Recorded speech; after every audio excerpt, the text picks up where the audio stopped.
Aún me acuerdo cuando a principios de los 2000, paseando por la Rambla de la Marina en dirección al Mercadós, y al lado de la salida del metro, un hombre joven me para y me pregunta por una dirección del barrio. Después de indicarle, se conoce que le di la suficiente confianza como para preguntarme: ¿el barrio es tan chungo como dicen? No pude por menos que reírme y tranquilizarlo de que Belviche, si bien en los 80 tenía sus problemas, como todo Hospitalet en aquella época, para que nos vamos a engañar, no era el territorio comanche que desde la ciudad condal se había vendido insistentemente. Más allá de la anécdota, este hecho demuestra las carretadas de prejuicios que Belviche aún mantiene por haber sido uno de los polígonos residenciales más grandes de Cataluña, pero aún más del gran desconocimiento que hay sobre la historia de este popular barrio hospitalense. Una interesante historia que miraré de explicarle sucintamente. Belviche es uno de los barrios de Hospitalet de Llobregat más recientes y famosos, no siempre para bien, pero también es uno de los más recientes geológicamente hablando, ya que al asentarse enteramente en el lóbulo izquierdo del delta del Llobregat, los 2,80 km² del barrio fueron mar abierto hasta bien entrado el siglo V después de Cristo.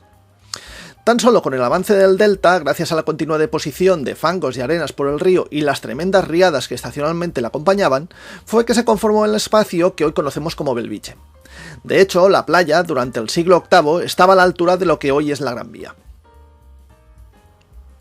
El territorio dejado por el río era llano como la palma de la mano, muy fértil pero pantanoso, por lo que su ocupación humana fue escasa durante buena parte de su historia, circunscrita a los escasos agricultores de la parroquia de Provenzana a la que pertenecían los terrenos del que el río hacía crecer con sus sedimentos. Uno de los primeros propietarios documentados fue una tal Amalvigia, que en el año 995 disponía de una masía y una capilla adyacente. Capilla que serían los antecedentes de la actual ermita de Belviche, templo de estilo románico, hoy barroca, que también tiene una muy particular historia.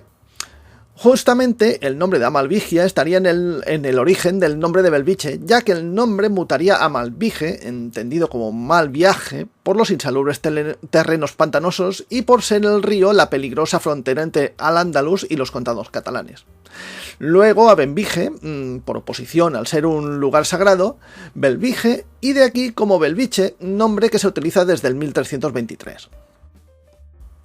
Este territorio, en principio insano y peligroso, llamado Marina, fue transformado en una fértil zona agrícola gracias al duro trabajo de los labriegos que se dejaban la piel de sol a sol en la tierra, y sobre todo con el permiso de las catastróficas inundaciones, no menos de 185 documentadas desde el 1100, y las guerras que la asolaban.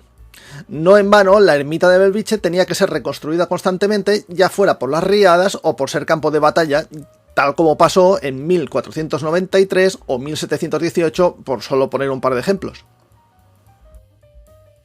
Pese a ser tierras fértiles aprovechables gracias al drenaje de sus zonas pantanosas, el agua del río no llegaba más allá de su orilla, por lo que la agricultura que se producía era meramente de subsistencia, reducida a cereales, legumbres y productos de secano, cuyas producciones eran muy sensibles a las sequías y a las malas condiciones climáticas. No obstante, todo ello cambiaría a partir de 1819 con la construcción del Canal de la Infanta y de las grandes acequias que, bajando desde el canal, atravesaban Belviche hasta llegar al mar, permitiendo el riego a manta de una tierra productiva hasta entonces infrautilizada. Infraestructura clave que acabó por convertir el hemidelta izquierdo en un auténtico vergel y a Hospitalet en el mayor polo de producción hortícola de Cataluña y España. El crecimiento de la ciudad condal a finales del siglo XIX y principios del XX, a costa de la absorción de los pueblos adyacentes, afectó a Hospitalet a partir de 1920 con la expropiación por las bravas de más de 900 hectáreas de la Marina para la construcción de una zona franca que jamás se llegó a hacer. Esta decisión imperialista, entre comillas, de la capital catalana acabó cercenando de territorio hospitalense buena parte de sus mejores tierras, dejando establecidos en esta parte los límites municipales entre Barcelona y Hospitalet, que hoy conocemos, y delimitando el espacio que actualmente ocupa el barrio de Belviche. Y aún gracias, porque de no haberse opuesto frontalmente el alcalde Justo Oliveras a una nueva expropiación, en la actualidad buena parte del barrio, entre ellas su carismática ermita, sería parte de Barcelona.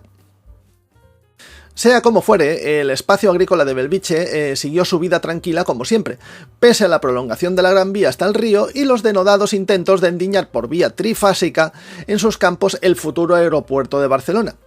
Sin embargo, el estallido de la guerra civil, con la ulterior derrota republicana y la victoria de las tropas franquistas, haría cambiar radicalmente el futuro de las tierras de la Marina hospitalense.